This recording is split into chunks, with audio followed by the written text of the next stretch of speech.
प्यारे बच्चों, कक्षा 11 की नागरिक शास्त्र की क्लास में आपका बहुत बहुत स्वागत है। मैं स्नेहलता सिंह, प्रवक्ता नागरिक शास्त्र, एडी राजकीय कन्या इंटर कॉलेज गोरखपुर। बच्चों, हम नागरिक शास्त्र कक्षा 11 की नागरिक शास्त्र की प्रथम पुस्तक भारत का संविधान, सिद्धांत और व्यवहार का अध्ययन कर रहे हैं, जिसके क्रम में हम आज देखेंगे अध्याय 1 संविधान क्यों और कैसे का भाग 2। बच्चों, हमने इसके प्रथम भाग में जाना कि संविधान क्या होता है, संविधान की आवश्यकता क्या होती है। इसी क्रम में बच्चों हम यह भी जाने कि संविधान अपने देश की जनता के लिए कौन कौन से कार्य करते हैं, संविधान की श्रेष्ठता क्या होती है और संविधान कैसे अपने देश में रहने वाले लोगों को एक बुनियादी और राजनीतिक पहचान देता है। बच्चों, इस अध्याय के भाग 2 में हम जिन बिंदुओं पे चर्चा करेंगे उन बिंदुओं पे एक दृष्टि डाल लेते हैं। सबसे पहले हम जानेंगे संविधान के मौलिक प्रावधान क्या होते हैं। उसके पश्चात बच्चों हम संस्थाओं की संतुलित रूपरेखा को जानेंगे। भारतीय संविधान कैसे बना, इसे भी हम जानेंगे। संविधान सभा का स्वरूप कैसा था, अर्थात संविधान सभा का गठन और रचना किस प्रकार थी, इस पे भी हम एक दृष्टि डालेंगे। संविधान सभा के कामकाज की शैली और राष्ट्रीय आंदोलन से हमारी संविधान सभा कितनी प्रभावित थी, इस पे भी हम एक दृष्टि डाल लेंगे। उद्देश्य प्रस्ताव के बिंदु, जिसे हम प्रस्तावना भी कहते हैं, इसे भी हम जानेंगे।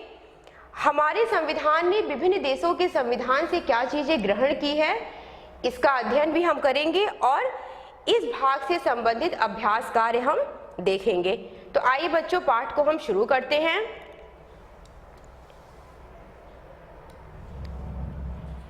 संविधान के मौलिक प्रावधान। बच्चों, हमारा पहला टॉपिक यही है। संविधान के मौलिक प्रावधान से तात्पर्य है कि संविधान सार्वजनिक हित से संबंधित कार्य को करता है, अर्थात संविधान अपने देश में निवास करने वाली जनता को एक ऐसा कारण अवश्य देता है जिससे वह संविधान का पालन कर सके। जैसा आप यहाँ देख रहे हैं कि एक सफल संविधान की यह विशेषता है कि वह प्रत्येक व्यक्ति को संविधान के प्रावधानों का आदर करने का एक कारण अवश्य देता है। बच्चों, एक उदाहरण के माध्यम से हम आपको समझाएंगे। अगर किसी देश का संविधान यह प्रावधान करता है कि वहां निवास करने वाले बहुसंख्यक जनता को वहां पे निवास करने वाली अल्पसंख्यक जनता का उत्पीड़न करने का अधिकार है, तो शायद अल्पसंख्यक वर्ग उस संविधान का ना तो आदर करेगा और ना ही तो उसका पालन करेगा। इसी प्रकार बच्चों, अगर संविधान के किसी प्रावधान में यह उल्लिखित है कि किसी एक विशेष समूह को ज्यादा शक्तियां प्रदान की जाएगी, तो अन्य जो शेष समूह होगा वह संविधान को आदर की दृष्टि से नहीं देखेगा। इसी प्रकार अगर किसी समूह को यह लगता है कि उसकी पहचान को दबाने की कोशिश की जा रही है, ऐसा कोई प्रावधान संविधान में है, तो वह समूह भी संविधान का आदर नहीं करेगा। तो संविधान के मौलिक प्रावधान से यह तात्पर्य है बच्चों कि संविधान अपने यहाँ निवास करने वाली जनता को एक कारण अवश्य देता है जिससे वह संविधान का आदर कर सके, सम्मान कर सके और उनका पालन कर सके। संविधान खुद से न्याय के आदर्श स्वरूप की स्थापना नहीं करता है, लेकिन उसे लोगों को विश्वास दिलाना पड़ता है कि वह बुनियादी न्याय को प्राप्त करने के लिए ढांचा उपलब्ध कराता है। एक सफल संविधान की यह भी विशेषता होती है बच्चों कि वह अपने यहाँ निवास करने वाले व्यक्तियों की समानता और स्वतंत्रता की सुरक्षा सुनिश्चित कर सकता है। अगर समाज में रहने वाले व्यक्ति के अंदर यह भाव आ जाता है कि संविधान उसकी समानता और सुरक्षा की रक्षा करेगा और उसे बुनियादी न्याय को प्राप्त करने के लिए एक ढांचा उपलब्ध कराएगा, तो व्यक्ति का संविधान में आस्था भी रहेगी और व्यक्ति ऐसे संविधान का पालन भी करेगा। संस्थाओं की संतुलित रूपरेखा। बच्चों, संतुलित शब्द से आप जानते होंगे कि बैलेंस करना। अगर हम नागरिक शास्त्र और विशेष तौर पे संविधान में संतुलित शब्द का प्रयोग करते हैं तो उसका तात्पर्य यह होता है कि शक्तियों को किसी एक ही स्थान पे इकट्ठा ना होने देना, अर्थात शक्तियों का बैलेंस करना। संविधान में शक्तियों को इस प्रकार वितरित किया जाए जिससे कोई एक समूह संविधान को नष्ट ना कर सके। जैसे बच्चों, अगर हम संविधान के द्वारा कोई ऐसा प्रावधान किया जाए कि किसी एक ही वर्ग को या किसी एक ही संस्था को पूरी शक्तियां प्राप्त हो जाएगी तो वह अपने इन शक्तियों का दुरुपयोग करना प्रारंभ कर देगा और इससे जनता के अधिकारों का हनन होगा। शक्ति को एक समान धरातल पर विधायिका, कार्यपालिका और न्यायपालिका में इस प्रकार वितरित किया जाए जिससे संतुलन बना रहे। शासन अथवा सरकार के 3 अंग होते हैं, व्यवस्थापिका, कार्यपालिका और न्यायपालिका। एक सफल और अच्छा संविधान वही होता है जो शासन के तीनों अंगों में संतुलन स्थापित कर सके, जिससे यह तीनों ही संस्थाएं अपने शक्ति का दुरुपयोग ना कर पाएं। बच्चों, हमारे देश में संसद कानून का निर्माण करती है। सरकार जब कोई विधेयक संसद में लाती है तो व्यवस्थापिका का यह कार्य होता है कि वह उस विधेयक पे वाद विवाद करे, विचार विमर्श करे, उसके पक्ष विपक्ष अर्थात उसके सकारात्मक और नकारात्मक गुणों को देखे, ताकि अगर वह विधेयक कानून बने तो उसमें जनता की भलाई निहित हो। इसके पश्चात अगर कानून बन जाता है विधायिका के द्वारा और राष्ट्रपति के हस्ताक्षर के बाद, तो भी अगर वह कानून संविधान के प्रावधानों के प्रतिकूल होता है तो न्यायपालिका को यह अधिकार दिया गया है कि वह ऐसे कानूनों को अवैध घोषित कर सकता है। बच्चों, संविधान में ये सारे प्रावधान क्यों किए गए हैं? सिर्फ इसका एक ही कारण है ताकि शक्तियां जिस संस्था को दी गई हैं वह संस्था व्यक्ति के अधिकारों का हनन ना कर पाए, और अगर कोई एक संस्था व्यक्ति के अधिकारों का हनन करती है तो दूसरी संस्था उसको बैलेंस कर सके। बाध्यकारी मूल्य, नियम और प्रक्रियाओं के साथ कार्य प्रणाली में लचीलापन का संतुलन होना चाहिए, अर्थात संविधान को कठोर होने के साथ साथ लचीलापन भी संविधान में होना चाहिए, जो कि एक अच्छे संविधान की विशेषता होती है। क्योंकि बच्चों, अगर एक संविधान इतना कठोर होगा कि उसके प्रावधानों में परिवर्तन करना संभव नहीं होगा तो इससे क्या होगा कि वह बार बार परिवर्तन की आवाज उठेगी और परिवर्तन के दबाव में वह संविधान नष्ट होने का डर रहेगा, अर्थात परिवर्तन के दबाव में उस संविधान के नष्ट होने का डर हमेशा बना रहेगा। इसी प्रकार अगर संविधान बहुत ज़्यादा लचीला होगा तो वह अपने समाज में रहने वाले व्यक्तियों को सुरक्षा और पहचान नहीं दे पाएगा।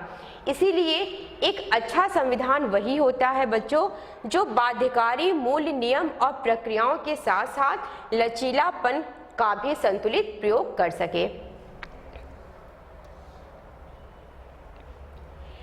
भारतीय संविधान कैसे बना? भारतवर्ष में 200 वर्षों तक ब्रिटेन का शासन रहा है। उस समय जब भारतवर्ष में ब्रिटेन का शासन था तो ब्रिटिश संसद के द्वारा पारित नियमों से भारत का शासन होता था। लेकिन जब राष्ट्रीय आंदोलन चल रहा था, जिसे हम आज़ादी का आंदोलन भी कहते हैं, तो बच्चों राष्ट्रीय आंदोलन के समय से ही हमारे देश में समय समय पर अपना संविधान बनाने की मांग उठती रही और इस दिशा में कार्य भी किया गया और गुलाम भारत और अविभाजित भारत में ही एक संविधान सभा का निर्माण किया गया। संविधान सभा ने संविधान को बनाया जिसे अविभाजित भारत में निर्वाचित किया गया था। और बच्चों आपको ये जानना आवश्यक है कि संविधान सभा की प्रथम बैठक 9 दिसंबर 1946 को हुई थी। संविधान सभा के सदस्य 1935 में स्थापित प्रांतीय विधानसभाओं के सदस्यों द्वारा अप्रत्यक्ष विधि से चुने गए थे। संविधान सभा की रचना लगभग उसी योजना के अनुसार हुई जिसे ब्रिटिश मंत्रिमंडल की एक समिति, जिसे कैबिनेट मिशन कहते हैं, ने प्रस्तावित किया था। कैबिनेट मिशन ने क्या प्रस्ताव पारित किए थे, आइए हम इस पे एक दृष्टि डाल लेते हैं और उस पर चर्चा कर लेते हैं। कैबिनेट मिशन योजना के अनुसार, यह बच्चों कैबिनेट मिशन योजना के प्रस्ताव है जो हम आपको एक एक करके बता रहे हैं। प्रत्येक प्रांत, देशी रियासत या रियासतों के समूह को उनकी जनसंख्या के अनुपात में सीटें आवंटित की जाएंगी। 10 लाख की जनसंख्या पर एक सीट का अनुपात रखा गया। प्रत्येक प्रांत की सीटों को 3 प्रमुख समुदायों मुसलमान, सिख और सामान्य में उनकी जनसंख्या के अनुपात में बांट दिया गया, जहां मुसलमानों को 79 सीटें, सिखों को 4 और सामान्य को 213 सीटें प्राप्त हुई। प्रांतीय विधानसभाओं में प्रत्येक समुदाय के सदस्यों ने अपने प्रतिनिधियों को चुना और इसके लिए उन्होंने समानुपातिक प्रतिनिधित्व और एकल संक्रमण मत पद्धति का प्रयोग किया। बच्चों, समानुपातिक प्रतिनिधित्व और एकल संक्रमण मत पद्धति, ये हम आपको इसी कक्षा में आगे के अध्याय में बताएंगे। देशी रियासतों के प्रतिनिधियों के चुनाव का तरीका उनके परामर्श से तय किया गया। बच्चों, तो ये कैबिनेट मिशन की योजना के प्रस्ताव थे और 2 वर्ष 11 माह 18 दिन की लंबी प्रक्रिया के बाद भारत का संविधान 26 नवंबर 1949 को बनके तैयार हुआ। इस संविधान सभा के अध्यक्ष हमारे देश के प्रथम राष्ट्रपति श्री राजेंद्र प्रसाद थे और प्रारूप समिति के अध्यक्ष डॉक्टर भीमराव अंबेडकर थे।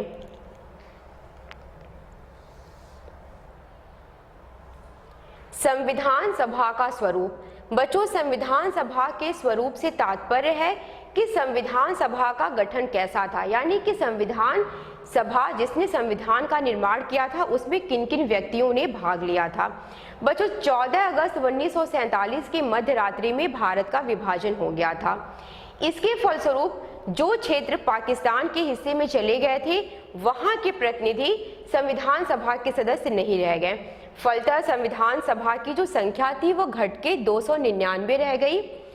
इनमें से 26 नवंबर 1949 को कुल 284 सदस्यों ने अंतिम रूप से पारित संविधान पे अपने हस्ताक्षर किए थे।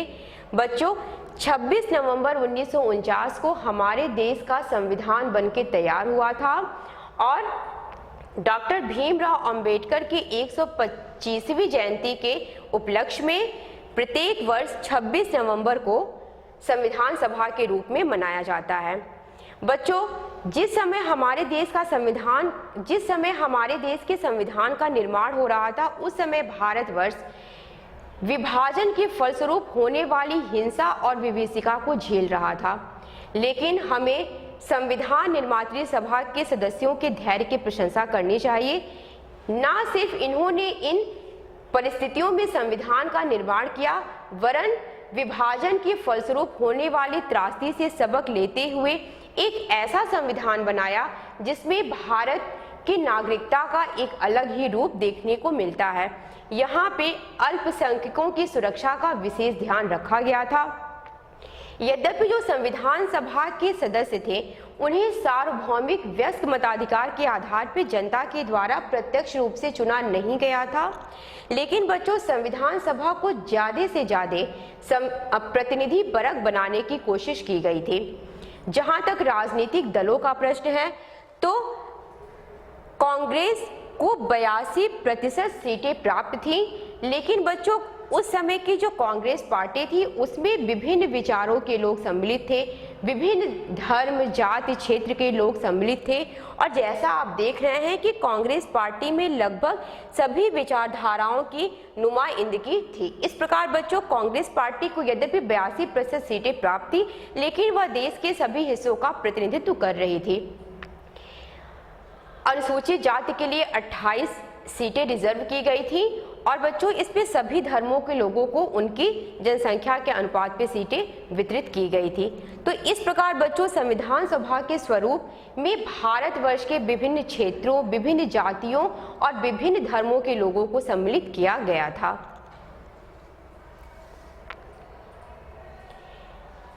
संविधान सभा के कामकाज की शैली। संविधान बनाने के लिए अपनाई गई प्रक्रिया और सदस्यों के विचार विमर्श की जड़ में छुपे मूल्यों में ही संविधान सभा की लोकप्रिय सत्ता का आधार था।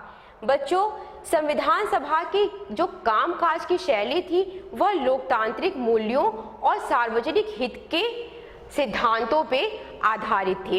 यद्यपि संविधान सभा में विभिन्न वर्गों के प्रतिनिधि लोग थे और वह जो प्रतिनिधि थे वह अपने वर्गों का विशेष ध्यान भी रखते थे बच्चों, लेकिन जब संविधान का निर्माण हो रहा था तो उसमें सिर्फ किसी एक वर्ग, किसी एक जाति, किसी एक धर्म के ही हितों को ध्यान में नहीं रखा गया था, वरन समूचे भारतवर्ष की जनता के हितों को ध्यान में रख करके एक संविधान का निर्माण किया गया था।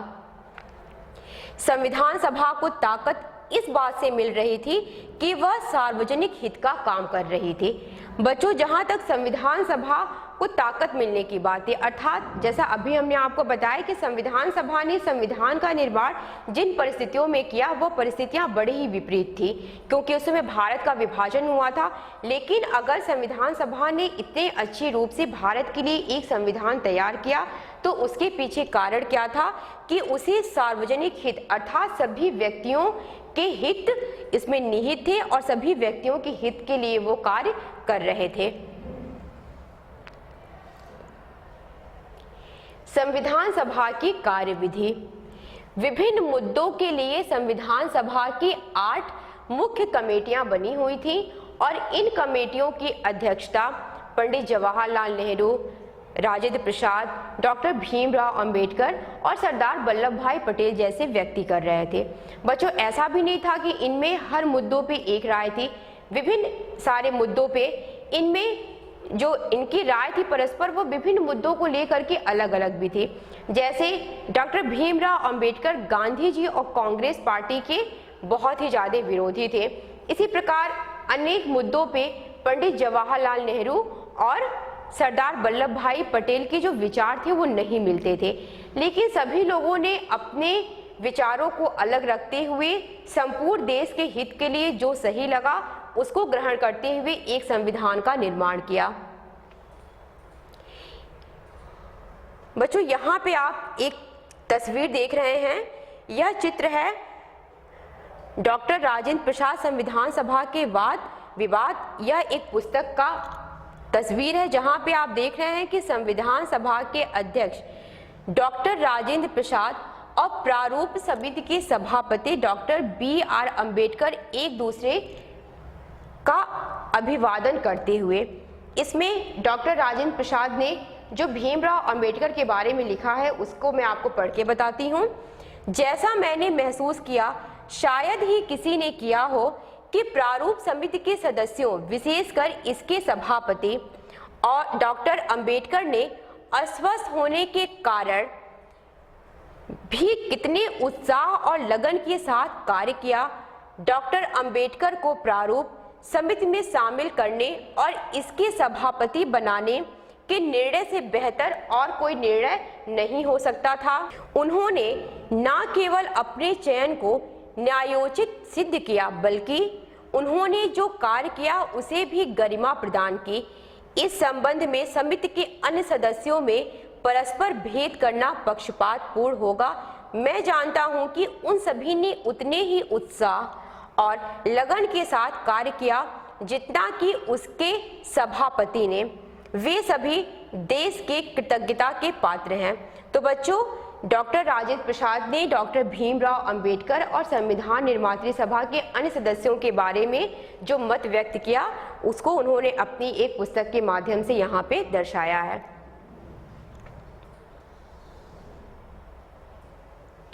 राष्ट्रीय आंदोलन की विरासत। बच्चों, इसका तात्पर्य है कि भारत के संविधान के निर्माण में हमें अपने देश के राष्ट्रीय आंदोलन से बहुत ही प्रेरणा मिली हुई थी। जब हमारा देश गुलाम था और हमारे देश में राष्ट्रीय आंदोलन चल रहा था, उसी समय से भारतवर्ष के लिए एक अलग संविधान निर्माण की बात समय समय पर उठती थी। और बच्चों, अगर हम यह कहें कि संविधान निर्मात्री सभा ने संविधान निर्माण में राष्ट्रीय आंदोलन से प्रेरणा ली तो यह गलत नहीं होगा। संविधान सभा उन सिद्धांतों को मूर्त रूप और आकार दे रही थी जो उसने राष्ट्रीय आंदोलन से विरासत में प्राप्त किए थे। और बच्चों, यह बात भी सत्य है कि संविधान सभा में बहुत सारी चीज़ों को लेकर के मतभेद थे, जैसे कि शासन प्रणाली का स्वरूप कैसा होना चाहिए, संघात्मक या फिर एकात्मक, संसदात्मक होना चाहिए या फिर अध्यक्षात्मक। इन सारे मतभेदों पे एक नहीं हुआ जा सकता था यदि हम राष्ट्रीय आंदोलन से प्रेरणा नहीं लेते और राष्ट्रीय आंदोलन से प्रेरणा लेते हुए संविधान का निर्माण नहीं करते। नेहरू द्वारा 1946 में प्रस्तुत उद्देश्य प्रस्ताव में संविधान की सभी आकांक्षाओं और मूल्यों को समाहित किया गया था। पंडित जवाहरलाल नेहरू ने 1946 में संविधान का एक उद्देश्य प्रस्ताव पेश किया था, जिसे संविधान की प्रस्तावना भी कहते हैं। उसमें संविधान की सभी आकांक्षाओं और मूल्यों को समाहित किया गया था। जैसे बार बार इस प्रश्न पे चर्चा होती थी जब हमारे देश में राष्ट्रीय आंदोलन चल रहा था कि भारतवर्ष में शासन का स्वरूप कैसा होना चाहिए, न्यायपालिका को कितनी शक्तियां देनी चाहिए, संपत्ति रखने का अधिकार संविधान कैसे तय करे, हमें किन मूल्यों और किन आदर्शों पे चलना चाहिए। उन सारी चीज़ों से प्रेरणा लेकर के हमने संविधान का निर्माण किया था और इसी उद्देश्य प्रस्ताव में समाहित किया गया था, जिसे पंडित जवाहरलाल नेहरू ने पेश किया था। हमारे संविधान में समानता, स्वतंत्रता, लोकतंत्र व संप्रभुता जैसी बुनियादी प्रतिबद्धताओं को संस्थागत रूप दिया गया। यह नैतिक प्रतिबद्धता राष्ट्रीय आंदोलन में लोगों को दिए गए आश्वासनों को पूरा करती है, अर्थात राष्ट्रीय आंदोलन से जो मांगे उठी थी उन सारी मांगों को हमारे संविधान निर्मात्री सभा ने, हमारी संविधान सभा ने संविधान के माध्यम से पूरा करने का एक सफल प्रयास किया गया था। बच्चों, पंडित जवाहरलाल नेहरू के द्वारा 1946 में जो उद्देश्य प्रस्ताव पेश किया गया था उस पर हम एक चर्चा कर लेते हैं। यह उद्देश्य प्रस्ताव के मुख्य बिंदु हैं, जिसमें भारत एक स्वतंत्र संप्रभु गणराज्य होगा। स्वतंत्र का मतलब आजाद देश और संप्रभु का मतलब होता है कि जिसकी सत्ता पे आंतरिक और बाहरी कोई नियंत्रण ना हो। इसी प्रकार भारत ब्रिटेन के अधिकार में आने वाले भारतीय क्षेत्रों, देशी रियासतों और देशी रियासतों के बाहर के ऐसे क्षेत्र जो हमारे संघ का अंग बनना चाहते हैं का एक संघ होगा। संघ की इकाइयां स्वायत्त होंगी और उन सभी शक्तियों का प्रयोग और कार्यों का संपादन करेगी जो संघीय सरकार को नहीं दी गई। संप्रभु व स्वतंत्र भारत तथा इसके संविधान की समस्त शक्तियों और सत्ता का जो स्रोत होगा वह भारत की जनता होगी। भारत के सभी लोगों को सामाजिक, आर्थिक और राजनीतिक न्याय, कानून के समक्ष समानता, प्रतिष्ठा और अवसर की समता तथा कानून और सार्वजनिक नैतिकता की सीमाओं में रहते हुए भाषण, अभिव्यक्ति, विश्वास, धर्म, उपासना, व्यवसाय, संगठन और कार्य करने की मौलिक स्वतंत्रता की गारंटी और सुरक्षा दी जाएगी। अल्पसंख्यकों, पिछड़े जनजातीय क्षेत्रों, दलितों व अन्य पिछड़े वर्गों की सुरक्षा का समुचित प्रबंध किया जाएगा। गणराज्य की क्षेत्रीय अखंडता तथा थल, जल और आकाश में इसके संप्रभु अधिकारों की रक्षा सभी राष्ट्रों के कानून और न्याय के अनुसार की जाएगी। विश्व शांति और मानव कल्याण के विकास के लिए देश स्वेच्छापूर्वक और पूर्ण योगदान करेगा।